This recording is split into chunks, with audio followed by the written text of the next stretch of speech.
കുറേ കാലങ്ങളായിട്ട് സമരങ്ങളുമായിട്ട് മുന്നോട്ട് പോയിക്കൊണ്ടിരിക്കുകയാണ്.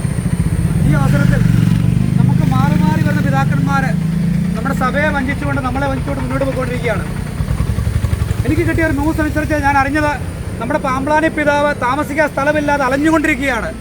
ചില സമയത്ത് സഭയുടെ ആസ്ഥാനത്ത് താമസിക്കും, ചില സമയത്ത് റിന്യൂവൽ സെൻ്ററിൽ താമസിക്കുന്നു, ചില സമയത്ത് സ്വന്തം പൈസ മുടക്കി മേടിച്ചിട്ട് ഹോട്ടലിൽ താമസിക്കുന്നു. ഇന്നലെ ഇവിടെ വന്ന് മൗണ്ടിൽ താമസിക്കുകയുണ്ടായി. ഇപ്പം ചിലർ പറയുന്നു ഓൾറെഡി പാമ്പ്ളാനി പിതാവ് നമ്മളെയൊക്കെ പേടിച്ച് രാവിലെ തന്നെ ഇന്നലെ രാത്രി തന്നെ ഇവിടുന്ന് മുങ്ങിയെന്നാണ് കേൾക്കുന്നത്. ഞങ്ങൾക്ക് പിതാക്കന്മാരോട് പറയാനുള്ളത്, നിങ്ങൾ വഴിയറിൽ കിടക്കേണ്ട സിറ്റുവേഷൻ വരും, അതിനകത്ത് യാതൊരു സംശയവുമില്ല. ഞങ്ങൾ സഭാമക്കളെ വെല്ലുവിളിച്ച് ഈ പിതാക്കന്മാരെ ഇങ്ങനെ തൻ്റെ അടുത്തരം കാണിക്കുകയാണെങ്കിൽ തീർച്ചയായിട്ടും നിങ്ങൾ വഴിയിൽ കിടക്കേണ്ട സിറ്റുവേഷൻ വരും. ഞങ്ങൾ സഭാപിതാക്കന്മാരെ ഈ കുർബാന അനുഭവിച്ച് കിട്ടാൻ വേണ്ടി വന്നാൽ വഴിയിൽ തടയുക തന്നെ ചെയ്യും. സഭാപിതാക്കന്മാരുടെ ഗതികേട് നോക്കൂ. രാവിലെ മുതൽ പോലീസിനെ വിളിച്ചുകൂട്ടി സ്വന്തം ഉറങ്ങേണ്ട സമയങ്ങൾ ഉറങ്ങാൻ പോലും കഴിയാതെ ഈ അനീതിക്ക് കൂട്ടുനിൽക്കാൻ വേണ്ടി. എന്താണ് അനീതി? സീറോ മലബാർ സഭയിലെ കുർബാനക്രമം എറണാകുളം അങ്കമാലി അതിരൂപയിൽ നടക്കണമെന്നുണ്ടെങ്കിൽ ബാക്കി 34 രൂപകൾ ഓൾറെഡി അലോ ചെയ്ത് കഴിഞ്ഞു. ഈ രൂപയിൽ നടക്കണമെന്നുണ്ടെങ്കിൽ കള്ളന്മാർ കൂട്ടു നിൽക്കണം. എന്താണ് കള്ളന്മാർ കൂട്ടു നിൽക്കേണ്ടത്? അവർ പറയുന്ന രീതിയിൽ ഇവിടുത്തെ കൂലിയെ പിരിച്ചുവിടണം.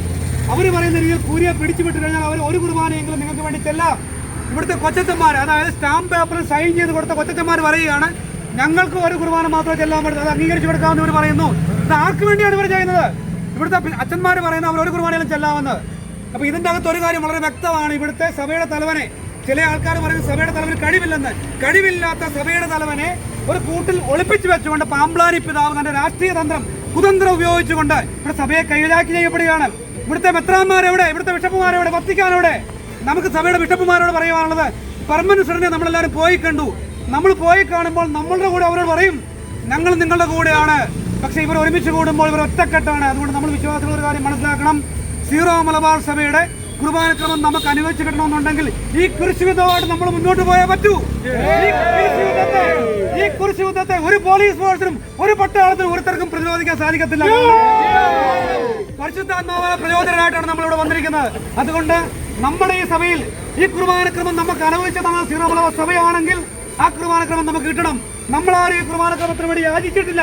സീറോ മലബാർ സഭയിലെ പിതാക്കന്മാർ പറയുന്ന അവർ പ്രാർത്ഥിച്ച് ധ്യാനിച്ച് വർഷങ്ങളോളം പ്ലാൻ ചെയ്തത് കുർബാനയുടെ ഏകീകൃതം നടപ്പിലാക്കുവാൻ വേണ്ടി അവരുടെ തീരുമാനമാണ്. ഈ തീരുമാനങ്ങളെ അവരൊക്കെ തന്നെ അട്ടിമറിക്കുകയാണെങ്കിൽ അവരെ ശിഖണ്ഡികൾ എന്നല്ല പിന്നെ എന്താണ് നമ്മൾ വിളിക്കേണ്ടത്? അതുകൊണ്ട് ഒരു കാര്യം വളരെ വ്യക്തമാണ്, ഈ സമരത്തിൽ നിന്ന് ഏത് പോലീസിനെ കാണിച്ചാലും ഏത് പട്ടാളത്തിനെ കാണിച്ചാലും നമ്മൾ ഈ സമരത്തിൽ പിന്മാറുകയില്ല. അധാർമികമായിട്ട് റിന്യൂവൽ നമ്മളെ പേടിയാണ് അവർക്ക്. റിന്യൂവൽ സെന്ററിൽ പോലീസ് പ്രൊട്ടക്ഷൻ എടുക്കാൻ നോക്കുന്നു. പോലീസ് പറയുന്നു അവർ വന്നു കയറുമ്പോൾ അവർക്ക് വാതിൽ തുറന്നു കൊടുക്കണമെന്ന് പറയുന്നു, കിടക്കാൻ പറ്റില്ല എന്ന് പറയുന്നു. ഹൈക്കോടതി ഒരു വിധിയും കൊടുത്തില്ല. ഹൈക്കോടതി പറഞ്ഞിരിക്കുന്നത് അവിടുത്തെ ക്രമസമാധാനം പാലിക്കണമെന്നാണ്. അതുകൊണ്ട് നമ്മൾ തീർച്ചയായിട്ടും നമ്മൾ സത്യവിശ്വാസികളാണ്. പരിശുദ്ധാത്മാവ് നമ്മളുടെ കൂടെ തന്നെയാണ്. നമ്മൾ ജയിച്ചിരിക്കും. സീറോ മലബാർ സഭയുടെ കൂടെ സിനഡിന്റെ കൂടെ ഒരിക്കലും പരിശുദ്ധാത്മാവില്ല. നമ്മളെ സംബന്ധിച്ചും നമ്മളുടെ 55 ലക്ഷം വിശ്വാസികളുടെ വിശ്വാസം കാക്കാൻ വേണ്ടി മാത്രമാണ് ഈ പരിപാടിയിലേക്ക് നമ്മൾ ഇറങ്ങിത്തിരിക്കുന്നത്. അതുകൊണ്ട് വളരെ വ്യക്തമാണ്, രാവിലെ പുറകിൽ കൂടെ ഇറങ്ങിപ്പോയിട്ടുണ്ട്. ഇവന്മാർ കള്ളന്മാർ തന്നെയാണ്, അതിന് യാതൊരു സംശയമില്ല. സഭയുടെ തലവനും പാമ്പ്ളാനി എന്ന് പറയുന്ന ധിക്കാരിയും ഇവിടെ ഇറങ്ങിപ്പോയിട്ടുണ്ടെങ്കിൽ ഒരു കാര്യം ഓർത്തോളൂ, ഇന്ന് സീറോ മലബാർ സഭയുടെ തലവനും പാമ്പ്ളാനിയും നമ്മളെ വെട്ടിച്ച് റിന്യൂവൽ സെന്ററിലെ പരിപാടികൾ പങ്കെടുക്കുകയാണെങ്കിൽ അത് പരിശുദ്ധാത്മാവിന്റെ നിയോഗം തന്നെയാണ്. കാരണം വെട്ടിൽ നിന്ന് വെട്ടിലേക്ക് ഇവർ ചാടിക്കൊണ്ടിരിക്കുകയാണ്. ഇവരുടെ കുരുക്കുകൾ ഒന്നുകൂടി ഇവർ സ്ട്രോങ് ആക്കണം. നമ്മളൊരു കാര്യം മനസ്സിലാക്കണം, പണ്ട് കരിയിൽ പിതാവിനെ വത്തിക്കാൻ റെസിഗ്നേഷൻ മേടിച്ചു. നമ്മുടെ തൃശ്ശൂരിലെ ഇരട്ടച്ചങ്ങനായിട്ടുള്ള താഴത്തെ പിതാവിന് വത്തിക്കാൻ റെസിഗ്നേഷൻ എഴുതി കൊടുക്കാൻ വേണ്ടി സമയം കൊടുത്താണ് റെസിഗ്നേഷൻ എഴുതി കൊടുത്തു പോയി. ഇരുമ്പോൺ അതേ പിതാക്കന്മാർ തന്നെ ഇന്ന് ഈ രണ്ടുപേരുടെ കുഴിയിൽ ചാടുകയാണ്. അപ്പം നമ്മളൊരു കാര്യം മനസ്സിലാക്കണം, സീറോ മലബാർ സഭയിലെ ഈ അന്തസ്സില്ലാത്ത പിതാക്കന്മാരെ തീർച്ചയായിട്ടും നമ്മൾ പ്രതിരോധിക്കും. നമ്മൾ സീറോ മലബാർ സഭയിൽ നമ്മുടെ ഏകീകൃത കുർബാന നടപ്പിലാക്കി കിട്ടുന്ന നമ്മൾ ശക്തമായിട്ട് മുന്നോട്ട് പോകും. അത് നമ്മളുടെ വിശ്വാസമാണ്. ഇവന്മാരൊന്നും പഠിപ്പിച്ചതല്ല. നമുക്ക് മാർത്തോമാ ശ്രാണികളായ നമ്മൾക്ക് മാർത്തോമാ സ്ത്രീകളുടെ പാരമ്പര്യത്തിൽ കൂടെ നമുക്ക് കിട്ടിയ വിശ്വാസമാണ്. ആ വിശ്വാസം മുറുകെ പിടിച്ചുകൊണ്ട് തന്നെ നമ്മൾ ശക്തമായിട്ട് മുൻപോട്ട് പോവുകയാണ്. അതിൽ നിന്ന് നമ്മൾ ഒരു കാരണവശാലും വ്യതിചലിക്കത്തില്ല.